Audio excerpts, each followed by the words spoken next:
النهاردة من الأيام الصعبة اللي ممكن تمر علينا. مش سهل أبدا إنك تقف تنعي زميل على مدار سنين طويلة جدا. صعب جدا إنك تلاقي كلمات توفي حقه، لكن هو عايش وسطينا بإخلاصه في العمل، بمواقفه في كل المواقف الصعبة اللي مرت على النادي الأهلي، وبرضه توفى وهو في بيته. النادي الأهلي، كلمات قالها رئيس مجلس إدارة النادي الأهلي في تأبين نائب الرئيس وأحد أهم أساطيره العمري فاروق. العمري فاروق اتربي في النادي الأهلي، ابن من أبناء النادي الأهلي. النادي الأهلي قيمة كبيرة وقيمة قوية جدا للرياضة المصرية. مجلس إدارة النادي الأهلي على مدار 100 سنة طول عمره ناجح. الهيبة بتاعت النادي الأهلي هي الأساس، الثوابت والقيم والمبادئ هي الأساس في النادي الأهلي. اللي راكب القطر هو النادي الأهلي. يوم 8 نوفمبر 1970 تنير شمس القاهرة بشعاع جديد، مولد العمري فاروق محمد عبد الحميد العمري، لعائلة أهلوية حتى النخاع وتنتمي للنادي الأهلي. اتربى طول عمره داخل جدران النادي الأهلي، كان ذكي وهادي ورزين وشاطر في دراسته، لغاية ما دخل الأكاديمية البحرية وتخرج منها وبدأ شغله في البحر. ولكن بعد شهرين بس من شغله الحاج فاروق اعترض على شغله في البحر، واقترح عليه إنه ينزل يشتغل معاه في المدارس اللي بتمتلكها الأسرة. وبالفعل استجاب العمري فاروق لضغوط والده وعمل كده. بدأ العمري عمله داخل النادي الأهلي سنة 1996 لما ترشح لعضوية مجلس الإدارة وما نجحش، عشان يقرر بعدها إنه يلتحق باللجنة الثقافية للنادي عشان نوصل لدورة 2000، وبناء على اختيار صالح سليم يتم ترشيحه كعضو تحت السن، وينجح بالفعل ضمن قائمة صالح سليم. ورغم صغر سنه إلا إن صالح سليم قال عنه الولد ده هيكون له شأن كبير في البلد دي. وحصل وقتها على أكتر من 11,000 صوت. وفي دورة 2004 تتعادل القارة وينجح بالفعل، بس المرة دي كعضو فوق السن ضمن قائمة الكابتن حسن حمدي. ووقتها حصل على تاني أعلى أصوات في المرشحين كلهم بعد خالد مرتجي. وتيجي المفاجأة في انتخابات 2009 لما يلاقي العمري فاروق إن قائمة الكابتن حسن حمدي مش موجود فيها، ووقتها ياخد قرار أنا هنزل الانتخابات مستقل. الحقيقة إن فترة العمري فاروق كان كلها جهد وعطاء، وبذل أقصى ما كان عنده لخدمة الأهلي، وعشان كده كان معتمد على دعم الجمعية العمومية في الانتخابات نظرا لمجهوداته التي لا تخفى على أحد. ويجي يوم الانتخابات وتنجح قائمة الكابتن حسن حمدي كلها إلا محمود بجنيه اللي اصطدم بالوحش العمري فاروق. ورغم دعم القائمة الكامل لأفرادها إلا إن العمري فاروق قدر ينجح على حسابه. بعد ثورة 25 يناير 2011 تم فصل وزارة الشباب عن وزارة الرياضة، وتم اختيار العمري فاروق أول وزير رياضة في تاريخ مصر، وتحديدا يوم 2 أغسطس 2012. وبالفعل قاد الملفات الرياضية بكل براعة، زي مثلا انه اعاد النشاط الرياضي في كل الرياضات الفردية والجماعية بعد ما وقفت بعد احداث بورسعيد الشنيعة، وانه حل اللجنة التنفيذية للاتحاد المصري لكرة القدم، وعين مجلس ادارة جديد لتشغيل الاتحاد. وقالها بكل صراحة مفيش حد يجرؤ يجبر وزير الرياضة انه ياخد قرار. وقال برضه ضم وزارة الشباب لوزارة الرياضة خطيئة وكارثة، ويحسب ليه تطوير جميع ملاعب قطاع الناشئين في نادي الزمالك، وإنهاء إجراءات الأرض اللي قدم عليها الإسماعيلي. العمري لما وصل للوزارة لقى أن المنظومة الإلكترونية ضعيفة جدا، فبدأ التطوير فيها بشكل سريع، فضلا عن أنه استكمل أي أعمال كانت بادئة من وزراء سابقين وكان شايفها مفيدة للبلد، زي مثلا استكمال استاد أسوان.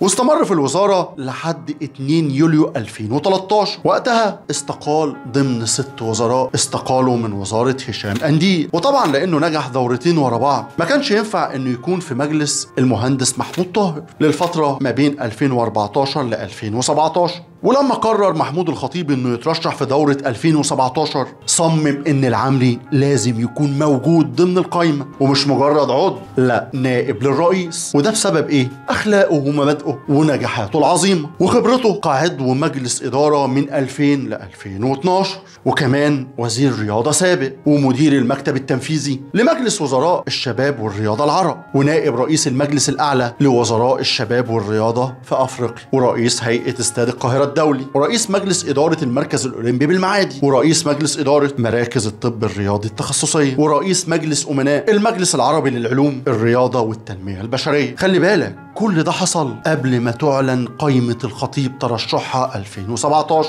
أنا ما خلصتش، ده أنا لسه هكمل. العمري فاروق رجل أعمال وسياسي ورياضي، ومن كبار المستثمرين في مصر في مجال التعليم، وأسرته تملك مدارس بيبي جاردن للغات، وتملك دار نشر اسمها فاروق، وده اللي أهله إنه يحصل على جائزة أفضل ناشر عربي وجامعي وثقافي 4 سنين، وجائزة الإبداع الذهبية في مصر، ووسام التعليم الخاص على مستوى الجمهورية، وأكتر من 5 جوائز لأحسن ناشر. بعد نجاحه في مجلس الإدارة شارك في طفرة تكنولوجية غير مسبوقة، وطفرة رقمية أول مرة يشهدها النادي الأهلي، ده غير إنه اهتم جدا بألعاب الصالات وأحدث فيها طفرة غير مسبوقة. العمري طور منظومة ألعاب الصالات وأعاد هيكلتها، وعشان كده النهارده بنشوف هيمنة الأهلي على كل ألعاب الصالات. بقينا بنشوف محترفين لفرق الصالات بمستوى عالي جدا، ومدربين برضه زي ستيفن ماديسون وديفيد ديفيس اللي تولوا تدريب فريق اليد، وقدر انه يستقطب اوجوستي بوش لفريق السلة. كل ده بسبب العمري فاروق. عايزنا ابهرك كمان عن العمري فاروق؟ تعالالي. الأهلي في الصالات حقق في 6 مواسم حضرهم العمري فاروق. في اليد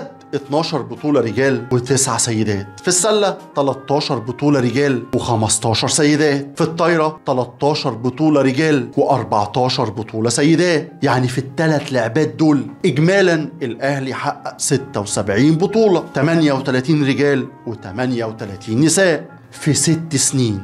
ناهيك عن ذكر كرة القدم والألعاب الفردية. أنا بس هنا جاي أوريك أثر لتطويره لألعاب الصالات، ويعني إيه يكون عندك كادر فاهم وعارف هو بيعمل إيه. الخطيب كان بيثق فيه وفي كفاءته جدا، لدرجة إنه كان مديله الضوء الأخضر إنه يتصرف في أي ملف مهم أو كبير. نجاحات العمري فاروق مع مجلس إدارة النادي الأهلي كبيرة جدا، ولو قعدنا نسردها الحلقة مش هتخلص. ولكن أنا عايز أكلمك عن العمري فاروق الإنسان شوية، لأن ده مش هتلاقي كتير بيتكلموا عنه. العمري كان بار جدا بوالديه واخواته. العمري كان بيعشق الأهلي بشكل فيه هوس، وما كانش بيصطنع حب، وده بشهادة كل الناس اللي اتعاملت معاه جوه النادي وبره النادي. كان متواضع جدا، ومكتبه وبيته كانوا مفتوحين لأي حد وفي أي وقت، وكان يملك درجة كبيرة من الرزانة والحكمة والاتزان، وكان الوحيد اللي بيملك درجة وضوح وصراحة تصل للي كانت عند صالح سليم. كان دايما نظرته على السلبيات مش الإيجابيات، ودايما كان بيوجد حلول مبتكرة ليها. العمري كان مثقف جدا ومطلع على التطورات التكنولوجية، وما كانش بيحب حد انه يندهله بمعالي الوزير.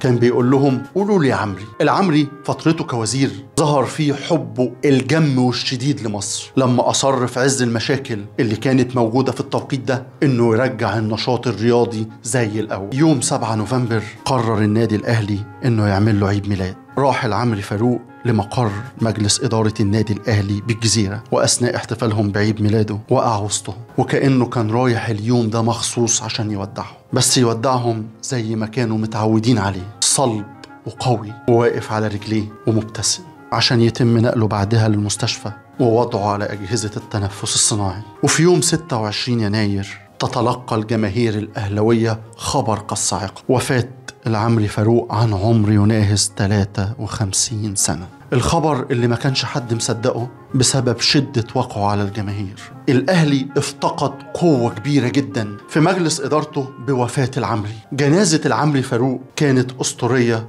بكل ما تحمله الكلمة من معنى. شهدت حضور كم هائل من القيادات الرياضية والسياسية ورجال الأعمال والمشاهير والمؤثرين. الجنازة شهدت بكاء وحزن غير طبيعي من معظم اللي كانوا موجودين. العمري كان محبوب بشكل لا يمكن انه يتشرح بشوية كلام، والجمهور نفسه ما عرفش قد ايه هو بيحب العمري غير وهو بيودعه. اللي زي العمري فاروق صعب جدا جدا جدا انك تنساه. العمري فاروق ما كانش مؤثر في المجال الرياضي بس، واعتقد ان احنا شرحنا دوره بشكل كبير في المجال التعليمي والثقافي والسياسي، ودوره الكبير في مؤسسة فاروق للنشر. الاهلي وفى بدينه للعمري وعمل له تمثال داخل النادي، وعمل له حفل تأبين عظيم يليق بقيمة العمري وما قدمه للنادي. والجمعية العمومية للنادي الأهلي قررت الإبقاء على اسم العمري فاروق ومكانته كنائب رئيس لمجلس الإدارة حتى انتهاء الدورة مستقبلا إن شاء الله، وحسنا فعلت. لو عايز تعرف عظمة النادي ده واستمراريته ونجاحه المستمر، بص لكوادره زي العمري فاروق وصالح سليم وقيس عليهم هتلاقي كتير أفنوا عمرهم في خدمة النادي ده، وعشان كده دايما النادي ده هيفضل في مكان عالي لوحده. العمري فاروق مصر خسرته كوزير، والأهلي خسره كنائب، واحنا كجمهور خسرناه كرمز وكادر وأسطورة لن تتكرر. رحم الله قبطان السفينة البطل العمري فاروق.